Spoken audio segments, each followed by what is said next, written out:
Happy Tuesday, everybody. We're only about 80 Tuesdays away from the next presidential election. So what a coincidence that an 80-year-old officially announced he's running today, huh? An ambitious move from a man so old he shouldn't buy green bananas.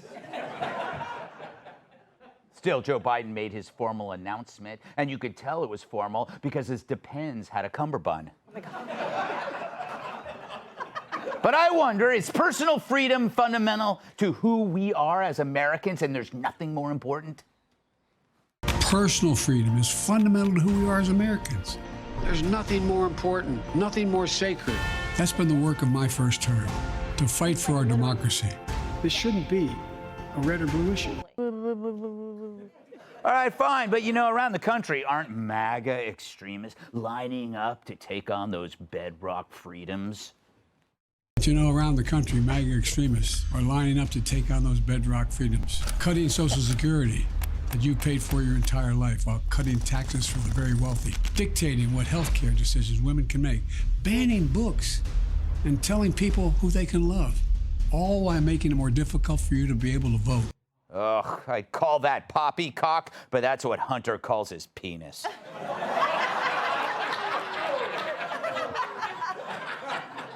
But it is amazing that Biden even slurs his words in recordings that are made with heavy editing. I mean, even John Fetterman is like, dude, get that guy to a doctor. And no, a real doctor. Oh, God. But it's more of the same crap, that half the country's irrevocably evil. It's like when you ran for president 4 years ago and said we were going to battle for the soul of America. Are we still doing that? When I ran for president 4 years ago, I said we're in a battle for the soul of America, and we still are. The question we're facing is whether in the years ahead we have more freedom or less freedom, more rights or fewer. Ugh. So to quote Sam Brinton after stealing your mom's luggage, let's unpack that. He was elected 4 years ago, and we're still battling for the soul of America. We're still losing freedoms. And that's your selling point? That your president promising that you unify the country, and instead it got worse? It's like the movie Groundhog Day, except Biden never sees his shadow because he's asleep by 4 p.m. And so once again, he revs up the Never Trump campaign engine like it's a Corvette parked on a pile of classified documents. But just because the vote for me, I'm not the other guy angle worked last time doesn't mean it will again, because now he's the other guy too. He has a track record, and it's uglier than Joy Behar trying on Brian Stelter's underpants. Yeah, think about that, huh? No wonder his numbers suck. 70% of Americans don't want him to run. There's doubts among his own party. He'll be 86 by the end of his second term. A man that age should retire to spend time with the grandkids, at least the ones he acknowledges. Fact is, Jimi Hendrix would be 86 at the end of Biden's term, and he's aging better. But back to Joe's video, where the only thing grainier than the footage was the Adderall they mashed into his pudding. So is it not time to be complacent? And is that why you're running for re-election? This is not a time to be complacent. That's why I'm running for re-election. And this is our moment. So if you're with me, go to joebiden.com and sign up. Let's finish this job. I know we can. Let's finish the job.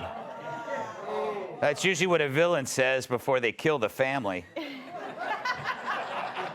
It's one of the worst slogans I've heard since Bud Light switched to the Queen of Beers. Because with Biden, what does finish the job really mean when so far him doing his job brought us hyperinflation, never-ending illegal immigration, an explosion of fentanyl overdoses and rampant crime? You couldn't come up with a better plan to destroy America if you brainstormed with Putin and President Xi over some Kung Pao borscht. And he didn't even mention Kamala. Maybe he forgot her name. Or he sees a half-Jamaican woman and thinks, oh, she's his home health aide. I know, racist, right? Seriously, he gave her a lower profile than Dana Perino in a cornfield. So I guess it left Kamala no choice but to drop an announcement video of her own. I'm actually running for president too, and I'd be honored to be your commander-in-chief. Because what this country needs right now is for our chiefdom to be commanded. From our effective policies on border control to galvanizing more and more yellow school buses, I will continue to build back better. Better and bigger and faster than we've ever built back bigger and better before. We are America. We are united. And without Joe Biden on this ticket, we are less handicapped. Pretty accurate to me. But Joe needs all the help he can get. But don't take my word for it. Take it from this guy. You know, I wonder if you took the 5 worst presidents in history, would Joe be worse than all of them? You could take the 5 worst presidents in American history and put them together, and they would not have done the damage Joe Biden has done to our nation in just a few short years. Wow. Is it not even close? Not even close.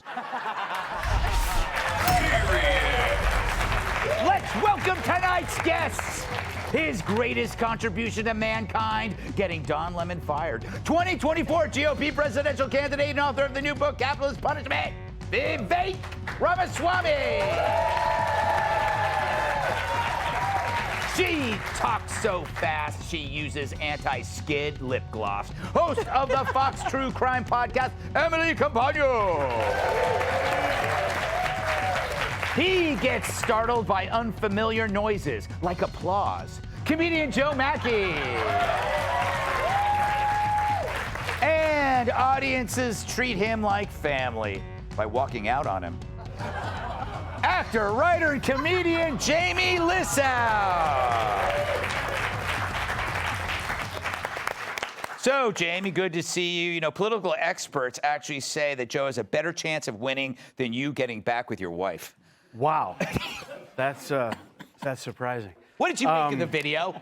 It was, first of all, I feel like he only said one word the whole video, but it was like a long one. Yes. Do you know what I mean? Like, does his speechwriter not have a space bar? I felt like the whole thing was like, it was just one thing. I could not follow along.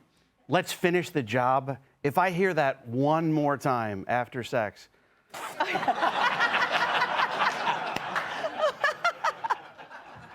I don't know. He's too old. I heard he was at the doctor recently, and the doctor told him he had 9 months to live. Mm-hmm. And Joe was like, "Am I sick?" And the doctor was like, "No, that's just how life expectancy works." That